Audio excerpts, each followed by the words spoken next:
Dr. Sheth, there's another interesting study that's being presented here at the meeting on traumatic brain injury and biomarker development, including the name Sur1. And I wonder if you could actually briefly describe that study for us. Yeah, sure. What I will say is, so Sur1 is the molecular target that's expressed in the brain after injury. This has been tested, first of all, in a number of preclinical models: ischemic stroke, traumatic brain injury, spinal cord injury, subarachnoid hemorrhage. There are a number of pathways: ATP depletion, hypoxia, TNF-alpha, a number of factors that are involved in all of these modes of injury that seem to be implicating SUR1. And I wasn't involved in this particular abstract, but I am excited to see increasing work being done in the broad area of swelling after injury, including in traumatic brain injury, especially after, for example, an ischemic stroke, where we've had a lot of success in the endovascular world. This is something that is a very common problem, but the community to date, there have not been a lot of pharmacotherapies and other interventions. So it's very exciting to see this work.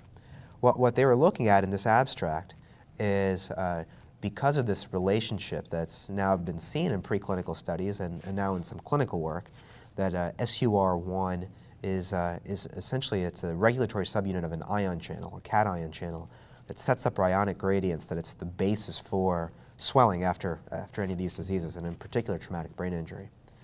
And so one of the questions that has come up is, from this biological target to clinical outcome, are there things in between that we can look at, whether they're imaging things or plasma or CSF biomarkers, that allow us, one, to understand how swelling and inflammation is different from patient to patient, because we know clinically that it is, and two, how can we use it to potentially identify candidate therapies? Mm-hmm. So what the group at University of Pittsburgh did is they look at SUR1 levels using an ELISA-based system in the spinal fluid in a prospective cohort and some retrospective collection of patients that had traumatic brain injury. And they also had a lot of other things. They had neurological outcomes, they had physiological data, including intracranial pressure measurements, a lot of baseline clinical data, to try to see how SUR1 levels might be associated with outcomes. And what they found was, consistent with the preclinical implications of this work, was that the higher the SUR1 level, the more severe the trauma, the higher the intracranial pressure. In many cases, it actually preceded the intracranial pressure rise, which is important.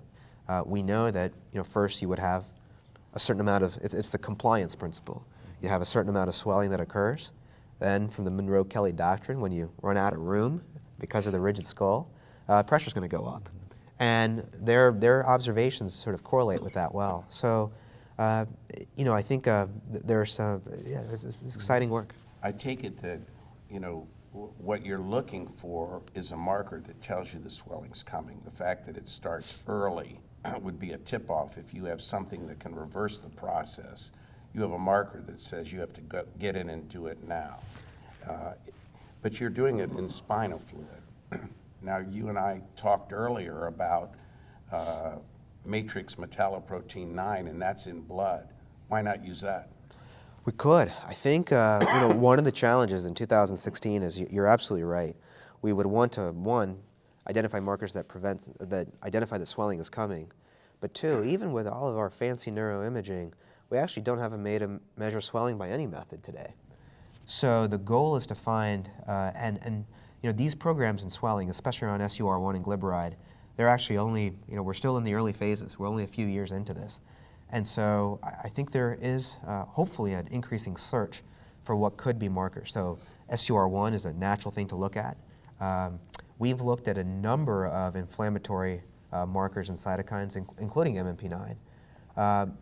That is something you could look at. You could look at it in the blood.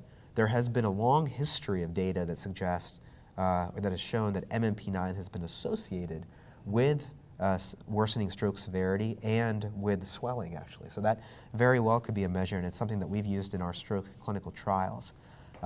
When you give glyburide, it actually looks like MMP9 levels are lowered as well.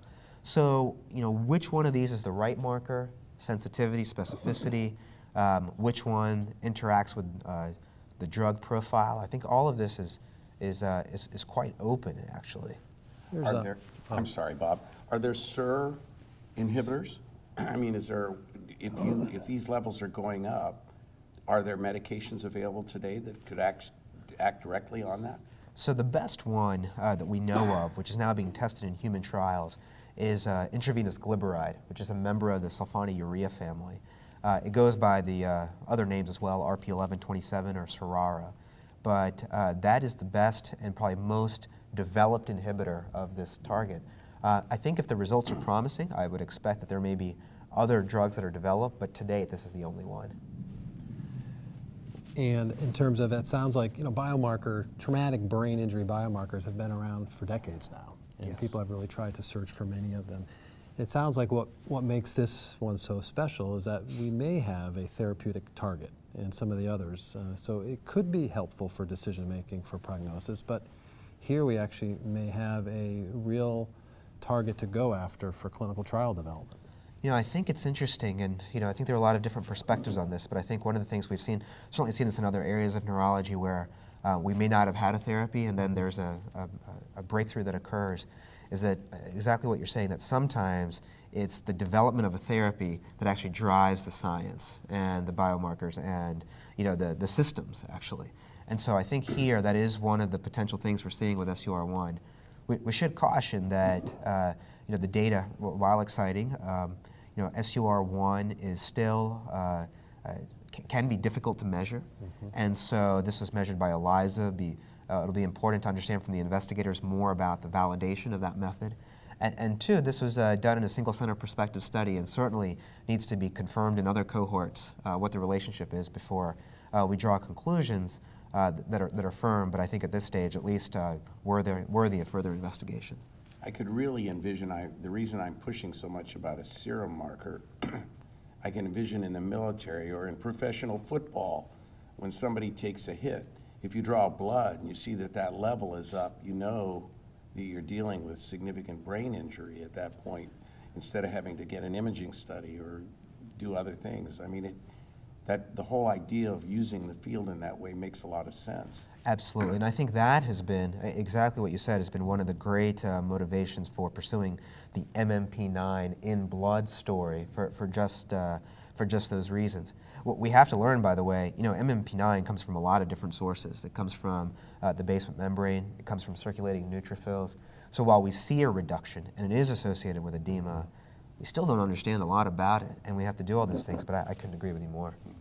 Well, we look forward to its further development. And Great. thank you very much. Well, thank you Thank you. again. Thank you.